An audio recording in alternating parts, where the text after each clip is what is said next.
या प्रश्नमंजुषा स्पर्धेची पहिली फेरी संपन्न झालेली आहे आणि या पहिल्या फेरीमध्ये प्रत्येक गटाने खूप अभ्यास केल्यामुळं किंवा त्या मागच्या काही दिवसांमध्ये त्याचं रिव्हिजन झाल्यामुळं प्रत्येक गटाला गुण मिळालेले आहेत। एकाही गटाने प्रश्न पास केलेला नाही।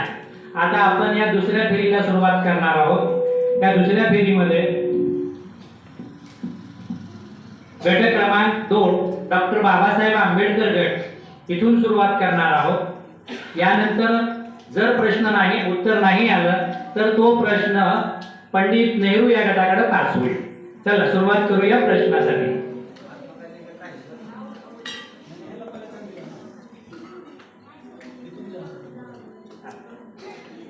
प्रश्न असा आहे, भारतातील पहिल्या महिला राष्ट्रपती कोण? पर्याय असे आहेत, पंडित नेहरू, इंदिरा गांधी, प्रतिभाताई पाटील।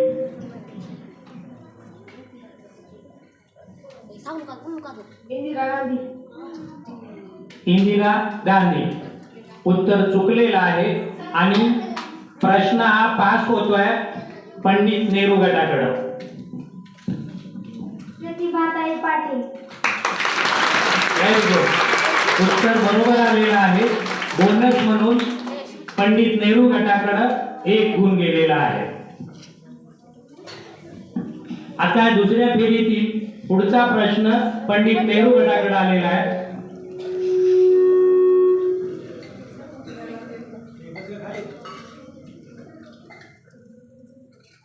प्रश्न असा आहे, राज्यसभेचे सभापती कोण असतात? राज्यसभेचे सभापती कोण असतात? पर्याय असे आहेत, राष्ट्रपती, उपराष्ट्रपती आणि राज्यपाल।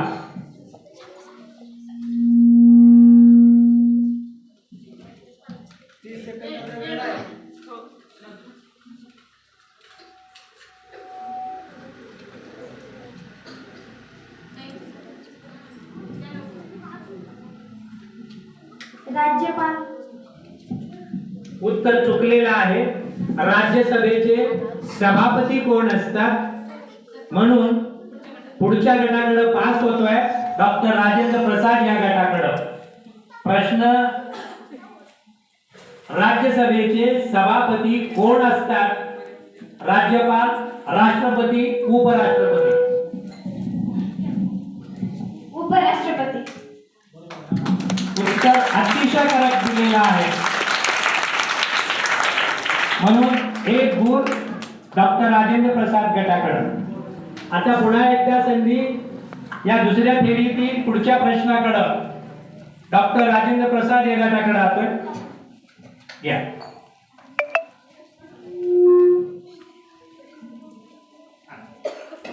या गटासाठी गेलेला प्रश्न असा, मुख्यमंत्री यांची नियुक्ती कोण करतो? कोणत्याही राज्याच्या मुख्यमंत्र्याची नियुक्ती कोण करतो? पर्याय असे आहेत, राष्ट्रपती, पंतप्रधान, राज्यपाल। राज्यपाल उत्तर अतिशय करेक्ट दिलेलं आहे। या गटासाठी या फेरीतले 2 गुण मिळणार आहेत। आता आपण आलोय सरदार पटेल या गटाकडे। दुसऱ्या फेरीतला हा प्रश्न,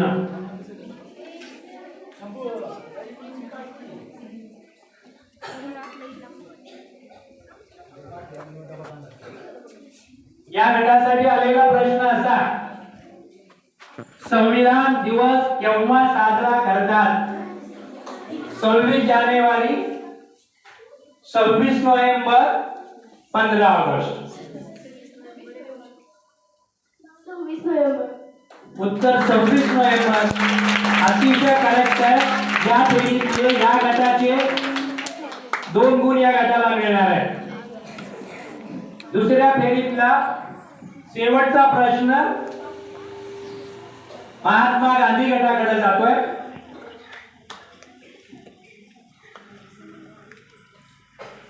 प्रश्न असा आहे, संविधान लिहिण्यासाठी किती कालावधी लागला? पर्याय असे आहेत, 2 वर्ष, 11 महिने, 18 दिवस, 2 वर्ष, 11 महिने 17 दिवस. 2 वर्ष 11 महिने 18 दिवस. उत्तर अतिशय करेक्ट दिलेलं आहे. म्हणून या फेरीचे या गटाचे 2 गुण त्यांनी कमावलेले आहेत. 2 फेऱ्या या ठिकाणी संपन्न झालेल्या आहेत. 2 फेऱ्यांच्या शेवटी कोणत्या गटाला किती गुण मिळाले मॅडम सांगतील. साहेब, पहिला दिसणाऱ्या गटाला 200 पाणी वही एक पेन बक्षीस देणार आहे.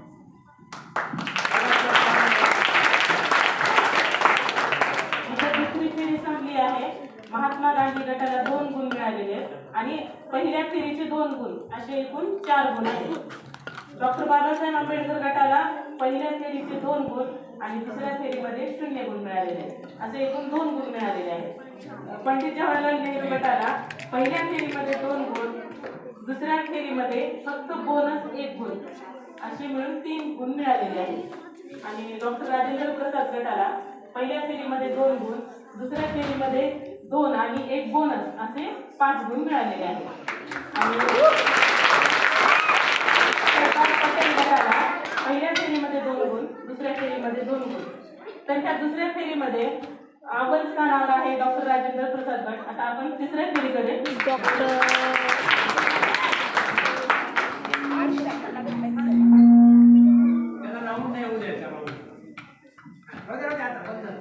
आपण तिसऱ्या फेरीची आता सुरुवात करतोय. तर पहिला प्रश्न पंडित नेहरू गटासाठी.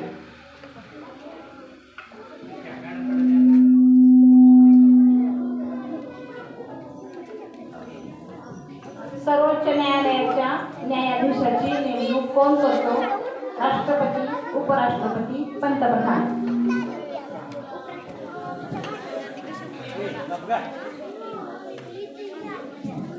सर्वोच्च न्यायालयाच्या न्यायाधीशाची नेमणूक कोण करतो? राष्ट्रपती, उपराष्ट्रपती, पंतप्रधान.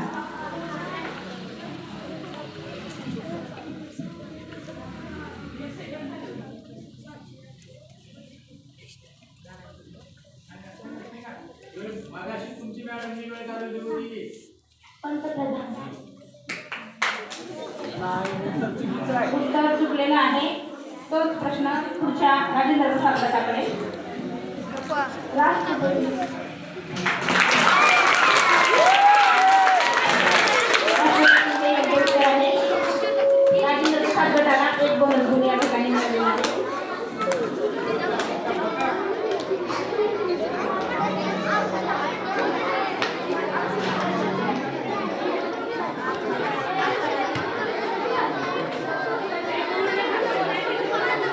या गटासाठी प्रश्न आहे. स्वातंत्र्यानंतर विलीन होण्यासाठी नकार देणारा जम्मू काश्मीरचा संस्थानिक कोण? प्रश्न पुन्हा एकदा आहे का? स्वातंत्र्यानंतर विलीन होण्यास नकार देणारा जम्मू काश्मीरचा संस्थानिक राजा कोण? हरिसिंह, निजामशाही, काश्मीर.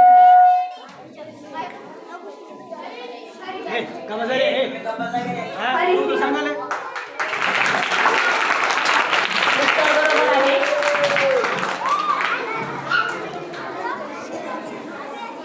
आपण पुढच्या गटाकडे जातोय. सरदार पटेल. 2 आहे.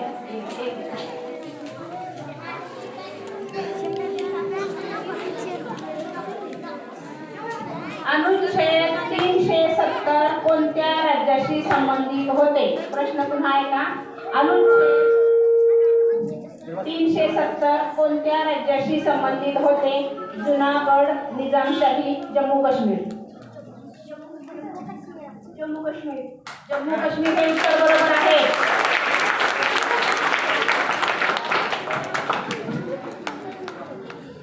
पुढचा प्रश्न महात्मा गांधी गटासाठी.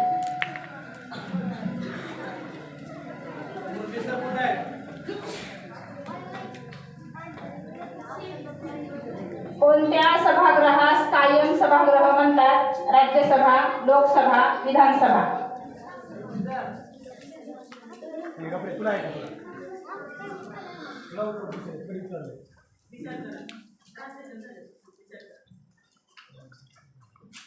कोणत्या सभागृहास कायम सभागृह म्हणतात? राज्यसभा, लोकसभा, विधानसभा. सभा. उत्तर चुकीचे आहे.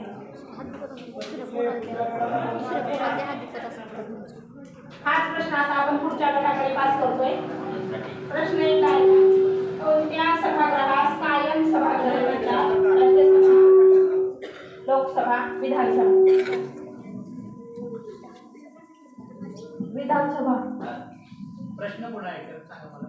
कोणत्या सभागृहास कायम सभागृह म्हणतात? त्यांच्यासाठी का प्रश्न?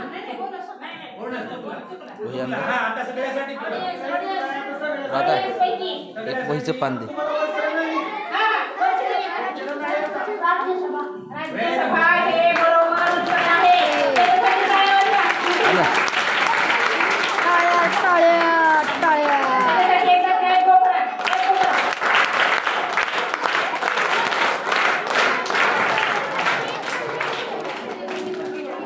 पुढचा प्रश्न आहे आता बाबासाहेब आंबेडकर.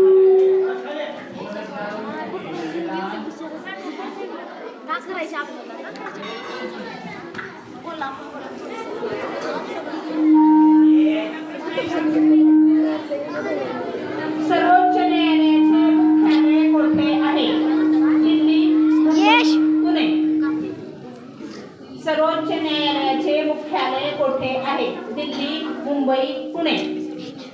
दिल्ली.